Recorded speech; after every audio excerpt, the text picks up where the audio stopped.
They didn't laugh this time. They just stared, like the stage itself was offended by who stood on it. Zora adjusted her thrifted blazer, ignoring the boy in Yale blue, whispering, "Is she even staff?" But when she spoke, the air shifted, because deep down, they all felt it. What if she's not the one out of place? What if it's us? No one corrected him. Because when Zora entered that hall, skin dark like her Louisiana roots, voice softened by a southern drawl no prep school could scrub clean, she was already losing. It was the National Collegiate Ethics Forum, held on Yale's oldest debating stage, where legacy meant more than logic and first names were often Roman numerals. Zora Monroe was 17, from a public magnet school in Baton Rouge. Her mother worked double shifts at a hospital. Her father wasn't around to see this. She had never been east of Mississippi until yesterday, and now she stood surrounded by blazers, briefcases, and polished futures. Her own was wrinkled at the shoulders and thrifted 2 days before departure. She walked to the registration table, clutching a second-hand notebook like it was a lifeline.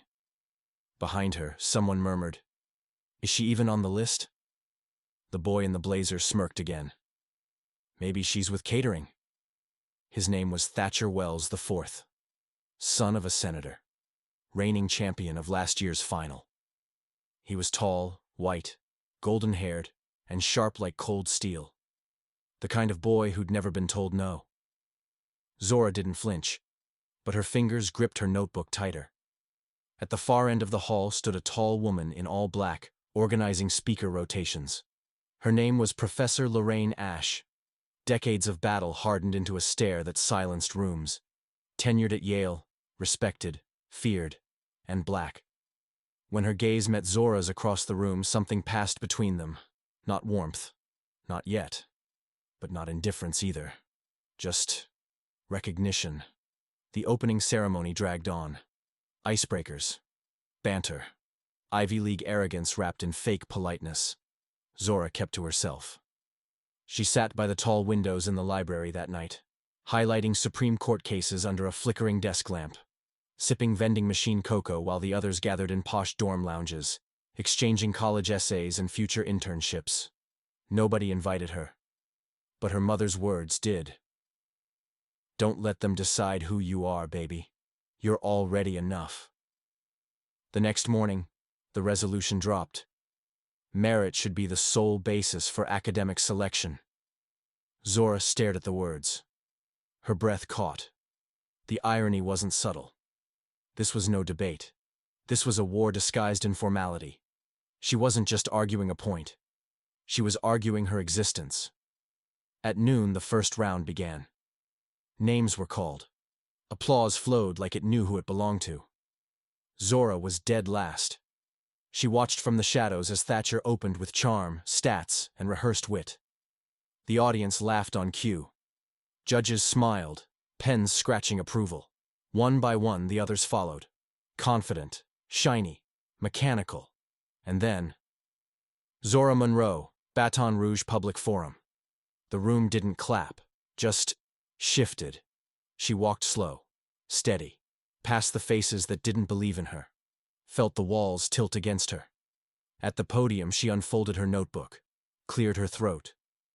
"Before I begin," she said softly, "I'd like to thank Yale for reminding me exactly why I came." Silence. She didn't pause. And when she began, her words didn't sound like arguments. They sounded like truth. Zora didn't try to impress them. She didn't throw big words or quote dead philosophers in Latin. She just looked up and told the truth. "My school didn't have a debate coach. We practiced in a janitor's closet after hours because it was the only room with a door that locked." No reaction. "And when our textbooks ran out, we used court rulings from the library printer, which jammed. A lot." A faint laugh escaped from the back. She let it hang. "I'm not here to argue for handouts. I'm here because the system wasn't built for me, and I'm still standing." She leaned forward, steady now. "This isn't about charity. It's about honesty. About who gets seen as deserving, and who has to explain why they're even here." Her voice stayed low, but it echoed. By the time she finished, no one whispered. Not even Thatcher. Professor Ashe didn't move a muscle, but her eyes followed Zora all the way back to her seat. For a moment, Zora let herself believe she hadn't drowned. But belief doesn't last long when you're surrounded by doubt. That night, the scores were posted in the West Corridor. 16 would move forward. Zora was ranked 14th, just above the cutoff. She stared at the list for a long time. Her name looked like it had snuck in through the side door. Behind her, a voice said, "Well, even the broken clocks write twice a day." She didn't turn. She knew it was Thatcher. Another boy beside him whispered, "No way she placed above Daniel." Must have been a sympathy vote. Zora walked away. She didn't run, but her stomach twisted tight like wire. In the dorm that night, she didn't eat. She just stared at the new topic glowing on her screen. Affirmative action has done more harm than good. For a second, she couldn't move. It felt like a trap, like someone had picked the topic just to see her crack on stage. She closed her eyes, and her mother's voice came back again. "You never needed permission to shine, so why you asking for it now?" Zora opened her notes and split her page into 2 columns, for and against. If they wanted a fight, she'd be ready on both sides. She dug through case law, historical patterns, hidden numbers the polished kids didn't talk about. But even as she built her arguments, a question kept buzzing in the back of her skull. What if they're right? What if I'm only here because they needed someone like me on the flyer?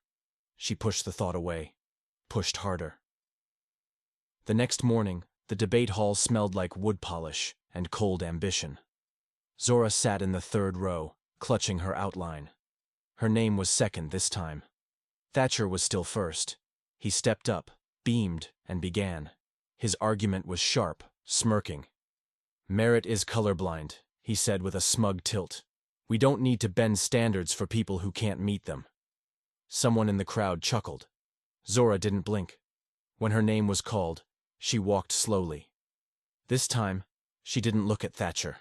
She looked straight into the crowd. And she said, "If the system was fair, I wouldn't have had to survive sabotage just to be heard." Her words didn't thunder. They didn't need to. Zora's voice moved through the room like quiet fire. She talked about the invisible weight, the kind that bends spines in silence. About schools without AC, about teachers working 3 jobs, about legacy seats passed down like heirlooms while kids like her were still proving they could speak without stuttering. She didn't flinch when she said it. "I didn't get here because of handouts. I got here despite everything you never had to think about." She didn't name Thatcher, but her eyes told the truth. This wasn't an argument. This was resistance, and it hit harder than any statistic. When she stepped down, the applause came slower than it should have. But it came. A few hands, a few heads nodding. Professor Ashe didn't clap, but she didn't look away either. Later that evening, Zora sat alone in the back of the library, flipping through her notes with trembling fingers. The quarterfinal pairings had just been posted. She was in. Rank 8 now. Thatcher still number 1. She breathed in, trying to let the relief land, but it didn't. 2 of his friends passed her desk, whispering too loud to be innocent. "She's toast next round. Just watch." Zora stared down at her hands. They were steady, but inside, the quiet panic had returned. Then, a ding. An email. Subject: topic change. Urgent. She opened it. Her assigned debate had been altered, it said. A last-minute schedule correction. New resolution. Modern education values conformity over creativity. Failure to comply would result in disqualification. Her blood ran cold. She checked the official schedule. No changes there. She texted one of the other contestants. "Hey, did your topic switch?" "Nope," came the reply. Her gut twisted. It wasn't a mistake. It was a setup. She should have reported it. She should have done 100 things. But instead, she opened a new page. Started from scratch. By 2 a.m., her room was covered in scribbled notes, caffeine cans, and raw, ragged phrases scratched across post-its. She practiced in front of a cracked mirror. Eyes hollow, but fire still glowing. The next morning, her name was called. She stepped up, notes shaking in her hands. Professor Ash stopped her halfway. "Miss Monroe, where have you been?" Zora blinked. "I was preparing for the topic change. The email." Ash frowned, took the phone, and scanned the message. "This is fake," she said flatly. "That address isn't us." Zora felt the floor tilt. Her breath left her lungs in a sudden collapse. From the other end of the hall, Thatcher leaned against a pillar, arms crossed, smiling like a secret. He mouthed 2 words across the room. "Oops." Her ears rang. She had 5 minutes. No outline. No prep. No plan. She could leave. No one would blame her. But she heard it again. That voice from back home. "You didn't come this far to fold now." Zora grabbed a blank paper, a pen, sat on the floor, and wrote like her soul depended on it. She took the podium with nothing but a scrap of last-minute notes and the heartbeat pounding in her ears. The moderator gave the nod. Zora breathed once, twice, then spoke. It wasn't perfect. It wasn't polished. But it was real. She talked about how technology, meant to connect, had become another mask. How voices, especially ones that sounded like hers, were easier to mute online than in real life. "I've seen screens silence pain faster than any teacher ever could." She gave no citations, just scars. And by the time she ended, the room wasn't clapping. It was listening. Even Professor Ash had leaned forward slightly in her chair. Zora stepped down and didn't wait for anyone's approval. She didn't need it. But inside, she was breaking. That night, she didn't go back to the dorm. She sat on the steps outside the main hall, knees pulled to her chest, hoodie over her head. The air smelled like cold stone and old rain. Nobody came looking. Nobody said, "You were brilliant." But she whispered it to herself. "I didn't break." The next morning, results posted. Quarterfinal round, passed. Rank 5. Zora read it 3 times, thinking maybe it was a typo. But it was real. When she looked up, Thatcher was there again. Alone this time. No jokes, no smirks, just staring. And then, he turned and walked away. In the quiet that followed, footsteps approached from the side. Professor Ash. Without a word, she handed Zora a sealed envelope. "Come to my office," she said softly. "Now." Zora followed in silence. Ash's office was lined with dusty trophies and black and white photos of teams she never got to join. She closed the door. "Someone spoofed our email system," Ash said. "IT confirmed it was deliberate. They're investigating." Zora's lips parted. It was him. Ash didn't answer, but her eyes said, "You already know." Zora's fists clenched. "Why isn't anyone doing anything?" "Because this place wasn't built to protect girls like you," Ash said. "It was built to contain you." Silence. Then Ash leaned forward. "But I see you, Zora. Loud and clear. You made it to the semis. Make it to the finals. Then we talk." That night, the new resolution arrived. Digital activism is less effective than grassroots organizing. Zora blinked. This wasn't just academic now. This was personal. She remembered how hurricane aid in her neighborhood came not through City Hall, but through GoFundMes and hashtags, and angry teens who didn't wait for permission. She remembered how her uncle died because help arrived too late, and how the petition her cousin made, just a link and a tweet, got the city to change flood protocols. This wasn't a topic. This was a wound. She dove in like it mattered because it did. Case studies. Katrina. BLM. Arab Spring. Every tab open. Every hour burned. She didn't sleep. The semi-final round arrived like thunder. Her opponent, Priya Malhotra. Private Academy prodigy. Rank 2. Polished. Deadly. They nodded at each other on stage. Polite, but not warm. Priya began. Clean points, smooth delivery, barely a hair out of place. And then Zora stepped up. She didn't bring polish. She brought fire. I'm not here to quote revolutions. I lived in one. She told them what happened in Baton Rouge. No filter, no armor, just truth. At one point, she choked on her words, mentioned her uncle's name, and the room froze. Not out of pity, but respect. When the results came in, the announcement echoed, "Winner, Zora Monroe." The applause wasn't loud, but this time, it wasn't reluctant either. As she walked off stage, Ash met her by the side curtain. She didn't smile. She just said, "Now comes the real fight." The day of the final round came wrapped in silence. Even the sky over Yale looked heavier. Low gray clouds hovered like breath held too long. Inside Sanders' auditorium, the air buzzed with something sharper than excitement. Expectation. Seats were packed. Faculty, alumni, cameras. Someone whispered a podcast was covering it live. Another said a senator's son was competing. Zora sat alone backstage, eyes closed, hands wrapped around a paper cup of vending machine coffee. She didn't sip. She just held the heat, like it could stop her from trembling. Across the room, Thatcher stood with his usual circle. His smile was thin, calculated. He didn't bother hiding it now. He thought today would be his restoration, his return to the throne. He was wrong. Professor Ash entered through the side door, coat still on, wind still clinging to her. She walked straight to Zora. "Don't let the lights make you think this is a stage," she said quietly. "It's a battlefield, just cleaner." Zora nodded. The topic was already on screen.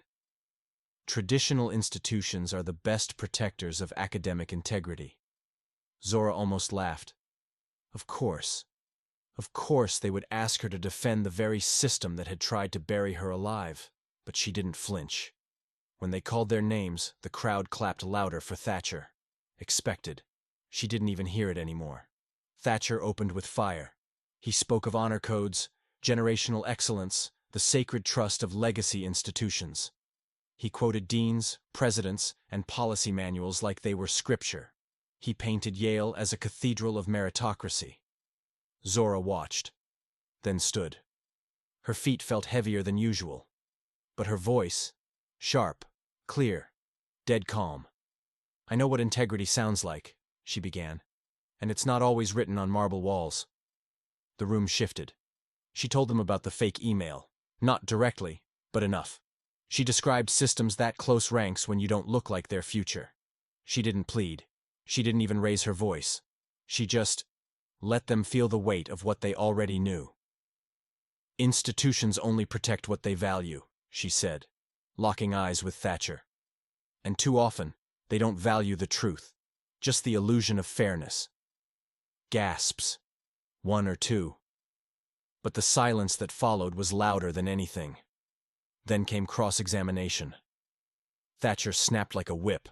He threw rapid-fire questions, twisted her words, tried to catch her off balance. But Zora stood still. Not because she knew all the answers, but because she had nothing left to prove. At one point he snarled, "So what? You think tradition's the enemy now?"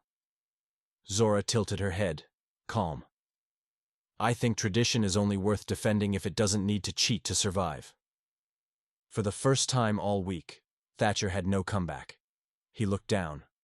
The final rebuttals passed like slow thunder. And then, it was over.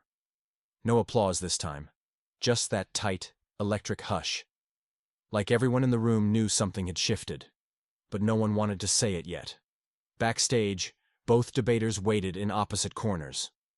Zora sat on a cold bench, hands folded, staring at the floor.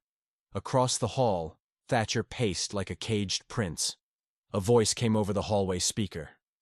"Decision will be announced in 5 minutes. Please return to the auditorium." Zora didn't move. She didn't breathe. Because no matter what happened out there, she already knew. She'd spoken the truth. And they heard her. Now the only question left was whether they were finally ready to listen. The lights dimmed once more. The moderator stepped onto the stage, envelope in hand, voice steady. "After extended deliberation, the judges have reached a final decision." Zora didn't blink. Thatcher inhaled sharply beside her, adjusting his lapel like someone preparing for a coronation. The moderator cracked the seal. A heartbeat. Then, the winner of the 2025 National Collegiate Ethics Forum is Zora Monroe. The words fell like glass on marble. The auditorium paused. For a split second, it was too quiet. Then, scattered clapping. Real. Unscripted. Growing. A few students stood. Not many. Just enough to make it clear. This wasn't a charity win. It was earned. Zora didn't move. Not at first. Her breath caught in her throat, trembling. She turned slightly and saw Thatcher, still frozen. His face drained of its usual polish. No words, no smirk, just disbelief. And something else. Recognition. He grabbed his bag and walked out the side exit. No goodbye. No congratulations. Just silence. Zora stepped forward. Cameras flashed. A dozen hands reached to shake hers. But she didn't see them. She only saw one person, Professor Ash, waiting at the edge of the stage, hands behind her back, unreadable. When Zora reached her, Ash finally spoke. "You didn't just win," she said quietly. "You rewrote the rules." Zora nodded once. Her voice wouldn't come. She didn't need it to. That night, Yale's oldest debating hall sat empty. Zora sat alone on the stone steps outside, denim jacket pulled tight, the air sharp against her skin. Her phone buzzed. A message from her mom. "Told you, baby. They were never ready for your kind of truth." She smiled, wide, unguarded. Not because she'd won, but because now, she was undeniable. Days later, back in Baton Rouge, Zora sat on her front porch, notebook in her lap, sun pouring down like melted copper. Her mom brought her a letter. No words. Just handed it over. Yale's crest on the envelope. She opened it. Full scholarship. Summer Ethics Fellowship. Signed in ink. "Can't wait to see how far you'll go. Professor L. Ash." Zora closed the letter slowly, like holding something sacred. Around her, the street hummed with life. Kids laughing. Music playing from a block over. No marble halls, no polished applause. Just home. But inside her, something had changed. She had walked into a room built to erase her, and carved her name into the walls. Not in defiance, in permanence. Because the girl they thought wouldn't last a single round was now the name the institution itself had to remember.